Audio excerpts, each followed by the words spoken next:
guys, it's Hink here. One of the things that really grinds my gears is when people don't realize just how big 7 inches is. Just like that TikTok video where if you're 7 inches, you should feel like you're the freaking king of the world. Leonardo DiCaprio at the Titanic. I mean, that should be you. Yet somehow things have got to the point today where 7 inches is considered not that big for some people, and there's even women and men that think it's average. So today what we're gonna do is break down the real science, the real freaking data, the real statistics to prove to you once and for all just how big 7 inches is. I talk about a lot of taboo topics on this channel, so if you like what I do, you want to see more, please consider subscribing, otherwise YouTube might not show you my videos again. And of course, take a second to like and hype the video if you like the video. So before we get going, we have to break down what is average. So hopefully you guys have seen my video about 6 inches, and 6 inches is not normal and it's not average. But the average is somewhere between 5.2 to as much as 5.5 inches if we're talking about a Western average. The average is not 6, okay? So we need to establish that, and that's based on multiple papers. Check out that video if you want to learn more about that. I love this chart here because I feel like it's a nice blend of the data and real published figures. What it shows here is if you look, and so if you haven't seen my video on like the ultimate length guide, check it out. But you can see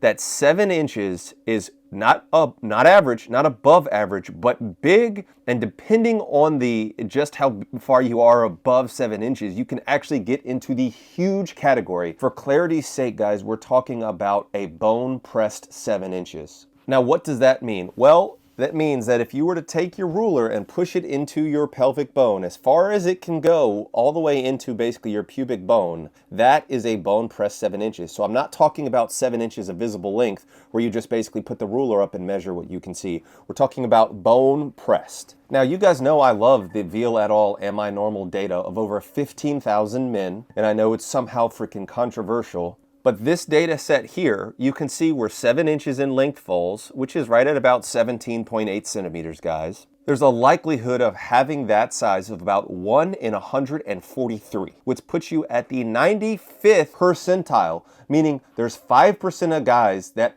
are actually bigger than you. I know, it's hard to believe at just 7 inches, you're already in the 95th percentile. Hink, you don't know what you're talking about. That Am I Normal data is flawed. Don't do the voice. Okay, guys, okay, fine. Let's look at Calc SD. Calc SD, now we're just looking at length here. Using a Western average, you put in an erect length of 7 inches, and what do you find? 94.88 percentile, essentially the 95th percentile, meaning in a room of 1,000 people, 51 would be bigger than you. 51 in 1,000 would be bigger than you. Now let's look at the global average. The global average, according to Calc SD, using this data, that would put you at the 98.8 percentile, meaning in a room of 1,000 people, 13 would be bigger than you, okay? So if you're packing 7, and let's say you go to the Olympics and you use the urinal at the Olympics, surrounded by people from across the globe, there's 1,000 people in there, there's going to be 13 that are bigger than you. Do you understand just how big 7 inches is, guys? Now, for all my science and data nerds out there that want to see this, once again, I'm talking about this Am I Normal study, but if you actually look at the standard deviation, just how many standard deviations above normal it is, it's about 2.83, almost 3 full standard deviations above normal, guys. Do you hear me yet? No, Hink, I don't believe you. Guys, let me know in the comments, do you think 7 inches is big? Why or why not? I want to know. I'm going to be reading these comments, might even make a follow-up video if you want to be featured. Now, for context, in the United States, let's look at the 95th percentile in height. That's like being 6'2". No, it's not like being 7 feet tall, but being 6'2" is well above normal. And I think that there is a crap ton of guys that would give anything to be 6'2". But if I say, oh, would you like to be 7 inches? There might be a handful of guys who's like, no, that's not big enough. Now let's look at income in the United States. Being in the 95th percentile in income, now we're just talking about United States data here. That's like making just shy of 300 grand a year. Think about that when the median US income, okay, we can't do averages because the richest rich people just throw off the average so much because they're so obscenely wealthy. But the median US household income is 83 grand, where the personal income, median personal income is about 62 grand, okay? So think about that. 300 grand versus 62 grand. Now, what are some adult stars that are around 7 inches, guys? Well, I've talked about this before. Johnny Sins, guys, right at about 7 inches, maybe 7.25 inches. One of the most famous, if not the most famous, adult star. You also have people like Sean Lawless, okay? He's about 7.5 inches. And then Brad Knight, I'm actually not familiar with him. Rest in peace, apparently he died from cancer at a very young age. But he was also right around 7 inches, guys. Maybe you've seen my video on Data is Beautiful, guys. If you haven't, I break down this chart here. So if you look at that peak blue line, so if you look at that peak blue curve, you will see that the adult star mean is right at 7.1 inches. That means the average adult star is right at about 7.1 inches. Caveat, I do think that is saying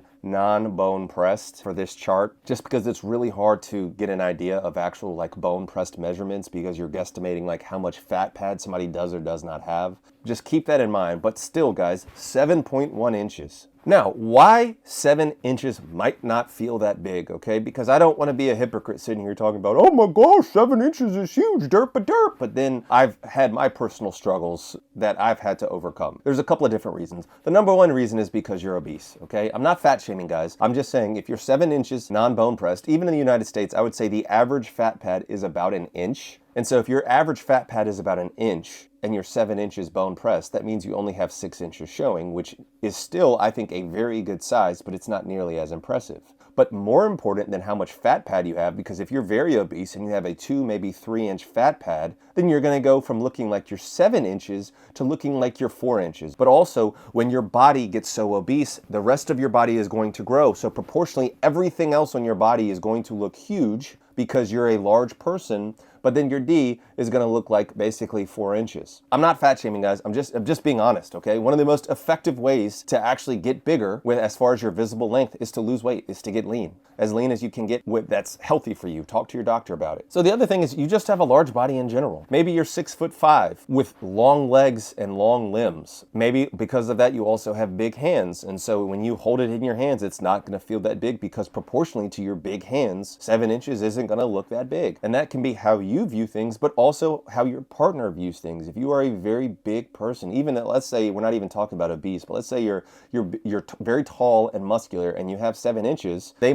they being the partner might expect you to be packing more heat, okay? Don't ask me how I know that. And also, guys, stereotypes, especially if you're a black dude and you're 7 inches, and let's say, I don't know, you're 6 feet tall and you have a 7 inch meat. People will expect you to be packing 9 to 12 inches, okay? And just because of stereotypes, and that's why I hate this BBC myth, and it is exactly that, a myth, guys. You know, I've seen black. Come on, guys, come on, guys. That being said, it is possible to get bigger, guys. There's plenty of published literature that you can go on PubMed and you can see for yourself about extenders increasing the size of penile length. In particular, there's also published literature showing that you can increase girth with things like pumping. And guys, I've made other videos about it. There was recently a basically committee of sexual health experts that literally said pumping can increase length and girth. Now, if you don't believe me, check out my Hink trial below, okay? It was a study that I ran that showed that 7 guys on average gained over 1/2 inch in length and 1/4 inch in girth with photos that you can see for yourself. And of course, if you want to learn how to get bigger through real scientific-based techniques in the safest and, in my opinion, most effective way possible,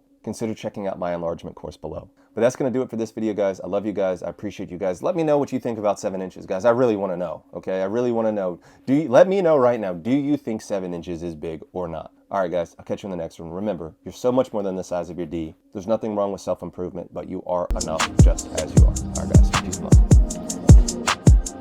Dr. Hink got the plug on the health, yeah. Got you thinking about your